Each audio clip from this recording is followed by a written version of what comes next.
पुण्य कर्मों का फल। जब हम प्रकृति की ओर दृष्टि डालते हैं तो देखते हैं कि सूर्य समय पर उगता है और समय पर छिपता है। ग्रह नक्षत्र सब अपनी गति से घूम रहे हैं। पृथ्वी अपनी गति से घूम रही है। रात दिन के क्रम में कभी व्यतिक्रम नहीं होता। यह सब देखने से तो यह निष्कर्ष निकलता है कि सृष्टिकर्ता सिद्धांतों और नीति नियमों के सहारे ही सृष्टि संचालन करता है।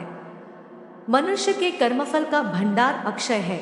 उसे भोगने के लिए ही जीव 84 लाख योनियों में शरीर धारण करता आ रहा है। समस्त जीवों को अपने द्वारा किए गए शुभ अथवा अशुभ कर्मों का फल निश्चित रूप से भोगना ही पड़ता है। आज जो इंद्र है वह अपने पहले के जन्मों में कभी कीड़ा हो सकता है तथा पहले का कीट आज अपने सत्कर्मों से इंद्र बन सकता है। कर्म की गति जानने में देवता भी समर्थ नहीं है, मानव की तो बात ही क्या है। इसीलिए कहा गया है कर्मों की गति बड़ी गहन और न्यारी होती है। कर्मफल के विलक्षण प्रभाव को दिखलाता राजा बलि का जीवन। पौराणिक मान्यता के अनुसार राजा बलि पूर्व जन्म में जुआरी था। एक दिन उसे जुए में कहीं से कुछ पैसे मिले। उन पैसों से उसने अपनी प्रियतमा वेश्या के लिए एक सुंदर माला, इत्र व चंदन खरीदा और कामातुर होकर उससे मिलने के लिए जल्दी जल्दी चला जा रहा था। तभी एक पत्थर से ठोकर खाकर वह मूर्छित हो गया। कुछ देर में जब होश आया तो उसने अनुभव किया कि मेरी मृत्यु अब निकट है। पूर्व जन्म के किसी पुण्य से उसके मन में सद्बुद्धि उत्पन्न हुई और वैराग्य जागा। जुआरी ने कभी किसी महात्मा से सुना था कि कोई भी वस्तु शिवार्पण कर देने से बहुत पुण्य होता है। उसने सोचा, माला, इत्र, चंदन तो प्रियतमा तक पहुंच नहीं सकता, शिवार्पण कर देने से कुछ अच्छा होता होगा तो हो जाएगा, अन्यथा मर तो रहा ही हूँ और माला, इत्र, चंदन भी जमीन पर गिरकर बेकार जा रहे हैं। यही सोचकर जुआरी ने माला, इत्र व चंदन भगवान शिव को शिवार्पण कर दिया। जुआरी की मृत्यु होने पर यमराज के दूत उसे पकड़ कर ले गए। यमराज ने चित्रगुप्त से कहा, इसका बही खाता, कर्मों का लेखा जोखा देखो। चित्रगुप्त ने कहा, यह तो जन्म जन्मांतर का पापी है। बस अभी अभी थोड़ी देर पहले जुए में जीते पैसे से इसने वेश्या के लिए माला, इत्र व चंदन खरीदा था। जब ठोकर खाकर गिरा तो इसने मृत्यु निकट देखी और सोचा कि माला आदि चीजें बेकार जा रही हैं, तो उसे शिवार्पण कर दिया। यह कोई भगवान को माला अर्पण करने वाला तो था नहीं, इसने भगवान के लिए माला खरीदी थी। बस यही इसका पुण्य है। यमराज ने कहा, यह तो इसका पुण्य ही माना जाएगा। यमराज ने जुआरी से पूछा, पहले तुम पुण्य का फल भोगोगे या पाप का? जुआरी ने कहा, मैं तो जन्म जन्मांतर का पापी हूँ। पाप का फल भोगने में पता नहीं कितना समय लगे, इसलिए मैं पहले पुण्य का फल भोगना चाहूंगा। यमराज ने कहा, शिवार्पण के पुण्य से तुम 3 घड़ी के लिए इंद्रलोक के मालिक बन गए हो। भगवान शिव की बिना भक्ति की आराधना से जमीन में गिरी हुई गंध पुष्प से एक महापापी को कितना बड़ा फल मिला। जो लोग श्रद्धा और भक्ति के साथ भगवान शिव को गंध, पुष्प व जल अर्पण करते हैं, उनकी आराधना करते हैं, उन्हें तो सायुज्य मुक्ति ही मिलती है। उसी समय देवगुरु बृहस्पति आए और जुआरी को ऐरावत हाथी की पीठ पर बिठाकर इंद्रलोक ले गए। जुआरी जब इंद्रासन पर बैठा, अप्सराएं नृत्य करने लगी, गंधर्व गान करने लगे। उन गंधर्वों में नारद जी भी थे। यह देखकर उन्हें हंसी आ गई। जुआरी ने कहा, इंद्र के दरबार में बेअदबी, बताओ क्यों हंसते हो? नारद जी ने कहा, जुआरी तू जीवन पर्यंत जुआ खेलता रहा। तूने यही सोचा कि शिवार्पण करने से कुछ होता होगा तो हो जाएगा, न होगा तो मर तो रहे ही हैं, और माला, इत्र आदि भी बेकार ही जा रहे हैं। आज इसका परिणाम यह हुआ कि तुम 3 घड़ी के लिए ही सही इंद्रलोक के स्वामी बन गए, इसलिए मुझे हंसी आ रही है। नारद जी की बात सुनकर जुआरी के ज्ञानचक्षु खुल गए। ज्ञान की चिंगारी जब पाप के ईंधन पर गिरती है तो पाप जलते हैं।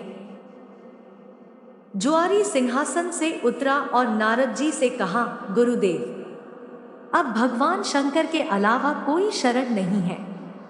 हम सारे इंद्रासन पर ही तुलसी रख देते हैं। अर्थात शिव के समान देव नहीं है, शिव के समान गति नहीं है, शिव के समान दाता नहीं है, शिव के समान योद्धा नहीं है। इतना कहकर जुआरी ने स्वर्ग की निधियों का ऋषियों को दान करना शुरू कर दिया। उसने ऐरावत हाथी अगस्त्य जी को, उच्चैश्रवा नाम का घोड़ा विश्वामित्र को, कामधेनु गाय महर्षि वशिष्ठ जी को, चिंतामणि रत्न गाल्वजी को और कल्पवृक्ष कौंडिन्य मुनि को दे दिया। भगवान शंकर को प्रसन्न करने के लिए जुआरी ने कुछ ही देर में सारा इंद्रलोक दान कर दिया। तभी 3 घड़ी बीत गई। वह फिर यमलोक को पहुंचाया गया। जब इंद्र वापस आए तो अमरावती ऐश्वर्य शून्य थी। इंद्र स्वर्ग के सारे ऐश्वर्य, ऐरावत हाथी, कामधेनु, पारिजात पुष्प आदि को न देखकर क्रोधित हो गए और पूछने लगे, सब कहाँ चले गए। तब देवगुरु बृहस्पति बोले, सब कुछ जुआरी ने दान दे डाला। बड़ी भारी सत्ता मिलने पर जो प्रमाद में न पड़कर सत्कर्म में लगे रहते हैं, वे ही धन्य हैं। वे ही भगवान शंकर के प्रिय भक्त हैं। इंद्र स्वर्ग की निधियों को वापस लाने के अपने कार्य को सिद्ध करने के लिए देवगुरु बृहस्पति को लेकर यमराज के पास संयमनीपुरी पहुंचे और जुआरी की शिकायत करने लगे। यमराज ने जुआरी से अपना पक्ष रखने को कहा। जुआरी ने कहा, हमको जो करना था हमने कर लिया, अब आपको जो करना हो वह आप कर लो। यमराज ने इंद्र से कहा, आप बूढ़े हो गए हैं, किंतु अभी तक आपकी राज्य से संबंधित आसक्ति दूर नहीं हुई है। जुआरी का पुण्य आपके 100 यज्ञों से कहीं महान है।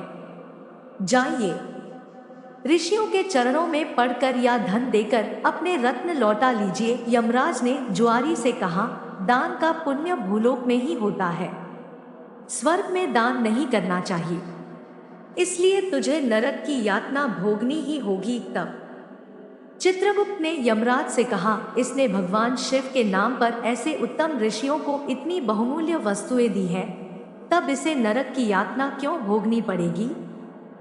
शिव के नाम पर स्वर्ग लोक, मृत्यु लोक या कहीं पर भी कुछ दिया जाए तो उसका अक्षय फल मिलता है। इसके जितने भी पाप थे वे सब भगवान शिव के प्रसाद से भस्म होकर पुण्य में परिणत हो गए हैं।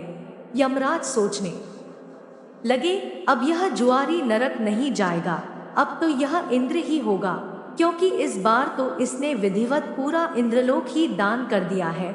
उसी पुण्य के प्रभाव से वही जुआरी अगले जन्म में महान भक्त प्रहलाद का पौत्र राजा बलि हुआ। यहाँ पर भी वह पूर्व जन्मों के शिव पूजन के पुण्य से इतना त्यागी हुआ कि गुरु शुक्राचार्य के मना करने पर भी उसने भगवान वामन को अपना सर्वस्व समर्पित कर दिया। वामन भगवान राजा बलि से बोले, हम तुम्हें क्या दे। बलि ने कहा, भगवान, हमारी जिधर भी दृष्टि जाए उधर हम आपका ही दर्शन करें। राजा बलि की बैठक के 52 दरवाजे हैं। भगवान ने सोचा, न जाने किस दरवाजे पर बलि की दृष्टि चली जाए।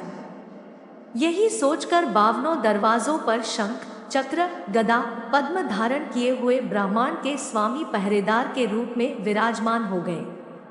कोई भी याचक राजा बलि के द्वार पर कुछ मांगने जाता है तो उनके द्वार पर विराजमान भगवान विष्णु स्वयं उन्हें मुहमांगी वस्तुएं देते हैं। इसीलिए प्रहलाद जी ने भगवान की स्तुति करते हुए कहा है, इंद्र, कुबेर आदि देवताओं के द्वारपाल तो आप कभी नहीं बने, परंतु आप हम असुरों के द्वारपाल बन रहे हैं। इससे लगता है कि आप हम असुरों के पक्षपाती हैं। इस प्रसंग से गीता में भगवान का यह कथन सत्य सिद्ध हो जाता है कि पत्र, पुष्प, फल, जल, जो कुछ भी भगवान के लिए अर्पित किया जाता है वह अनंत गुना होकर वापस आता है।